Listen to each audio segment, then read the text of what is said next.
you did great. Okay, but good. Is there anything burning that you really wanted to say? Well, there was one thing that God really showed me. One night I prayed for people, and I didn't have an interpreter, and I felt like a failure because I didn't have an interpreter. And then God told me, He told me, don't walk in fear of failure, but in confidence of a beloved princess on a mission of the Father, her King, to bring peace, security, and joy into the kingdom just by your presence. Sing my praises confidently, walking as royalty among your brothers and sisters of a neighboring kingdom. And I thought that was neat, a neighboring kingdom. My mission, and I shall not fail you nor your team to reach each heart just where needed in my perfect timing. And that gave me a lot of peace, that God was really in charge. And because we couldn't speak the language and understand each other all the time, our hearts still were knitted together.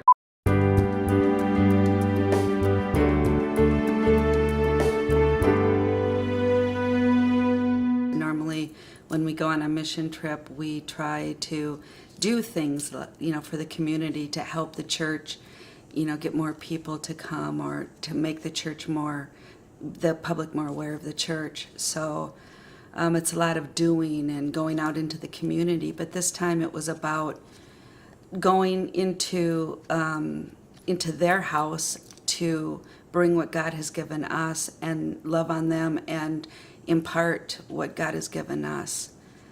So I think that's what really made this different, working with the leadership team. Instead of working outward, we were working inward. So you could just see the love of God pouring out on every single team member to the city of Zagan.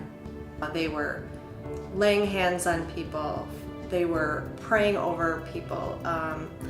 They were teaching. They were dancing before the Lord. They were reaching out. They were loving really, really well. We each came with our own skills, our own gifts, our own testimonies. I learned God wanted a relationship, a personal relationship with me. When I taught the Kingdom Culture class, I went into teacher mode. I said, nope, you can't be with your small family group. This is part of building relationships.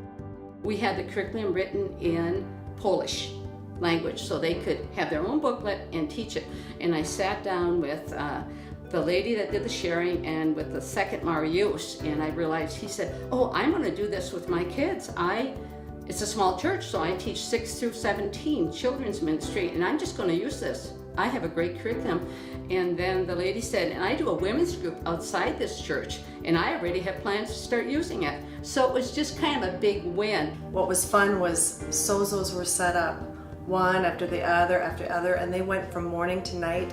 And you'd come out of the room and all of a sudden there'd be another line of people waiting for a sozo, and it was great to see the transformation through prayer ministry. My personal thing that I loved the most was the fact that God handpicked Anita as our interpreter. She was the perfect interpreter. She was moving in tandem with us that only God could have arranged. Only God could have arranged, and we worked like one. There was so much boldness and authority and fun, just letting Jesus be in control. I think sometimes distance can make us not appreciate the fact that we're all the same. Pretty much when you boil things down to it, we're all the same, no matter where you go in the world. We're all created by God, and we all want to be loved, and we all want to give love. They are hungry for the same things that we are. They want to grow in the same things that we are, and beyond the spiritual atmosphere, just walking down the streets of the city, they had the same plants and flowers that we see in our town. When we were driving in the country, it looked exactly like being in northern Minnesota. It had, nearly the same trees, lots of pine trees. It was really cool to see how it felt like a little piece of our world, but just on the other side of the world. Poland is a beautiful country. It really is. And the people are well, oddly enough, they're just like us. Conrad and I hit it off really well, and one of the things that he said was, God showed me that it's not always about what I want and taking from the Lord what I want, but taking from the Lord what I need. And I thought that's such a profound thing. And so going on a missions trip is as much for the person going as it is for the person that you're going to go see. And Pastor Bart was the one that, chose who would minister with who. And he told me that I would be ministering to Mariusz. And I was like, all of a sudden it hit me that Mariusz is called to have, to foster revival there in Poland. And I'm thinking, God, this is amazing. I was chosen to minister to him. I just started bawling. It was like before we even started the prayer ministry, I had to tell Mariusz, I'm just a little overwhelmed. Just give me a moment, because I really feel honored to be in this chair and to minister to you, because I know the great calling that's on your life, and I feel so honored. There was one morning when Kathy and I were in our room and we had some worship music going, and we have one picture in that room, and it was a picture of the town hall tower. And I looked at it, and I had seen it before, but this time when I looked at it, I saw something in the windows. I saw crosses, and they just kind of stood out to me. So I thought, oh, this is God speaking. He's saying to the church in Zagan and to the city of Zagan, I am here. I'm standing at the door of your hearts knocking, I'm ready for you. And I just knew it. And the clock tower was right there, and so I knew it was God, and he was saying it's time. So I was able to share that with the pastor Mariusz's wife, Isa, and I told her that I wasn't planning on coming here, but God told me to come, and this was the message for you, that God is going to move in your church and in this town of Zagan and throughout the whole area. So I was very excited to do that. Missions trips are about getting out of your mindset and getting into the mind of Christ, because really when you surrender, he can use you anywhere, everywhere. It was really an awesome trip. And this was my biggest adventure yet, and it was very exciting. And I just want to say to people, if God asks you to do something, just do it. You'll be incredibly blessed. The music minister and his wife and the pastor and his wife all came to say goodbye in tears as we're in the van already, ready to go. And it was just neat to see that we left something there. We made a difference.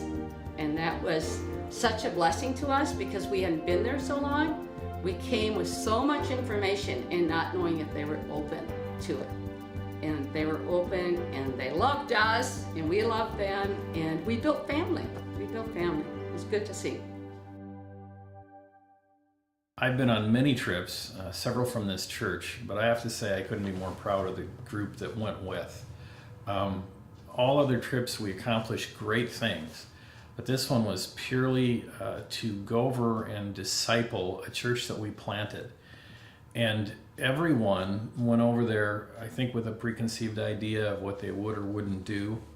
But I watched every single one of them step into their identity in Christ, step into ministry.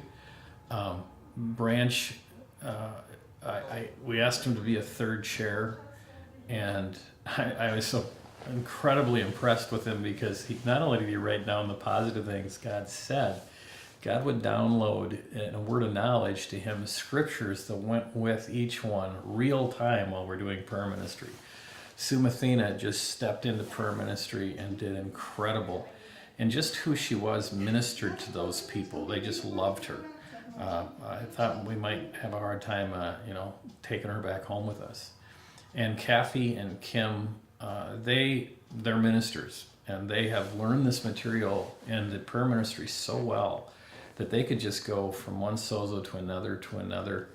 I think both of them needed a vacation when they came back. And Josh, one of the neat things that happened with Josh was our interpreter, who was a friend that we made from the initial church plant. Her daughter and husband are just kind of shy and had questions. They needed relationship. And in the park, during the picnic time, Josh just connected with them personally. And they found him approachable. And they actually took him to their place one evening, and he built relationship. And if there's anything I've been learning over the years, it's less about what we do and more about who we are.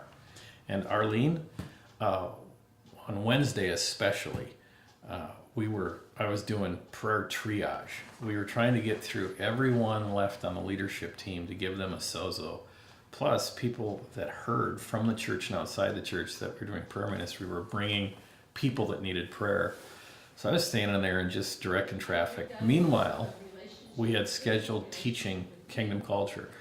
And it was great because I could send Arlene down and she just loved it, and they just loved her. Her energy, just was contagious. And her love for the people, and even connecting with some of the adults who were children that she ministered to 15 years ago. This group brought kingdom and they brought Christ. They carried the atmosphere of heaven with them. And what was probably even more rewarding is we got to a church that had matured, that was healthy, that was growing. And once we established relationship again, it was just pouring kingdom into them and reconnecting with them. The Poland church is a part of our church. We're a part of the family of God, and we just re-strengthen those ties and those bonds.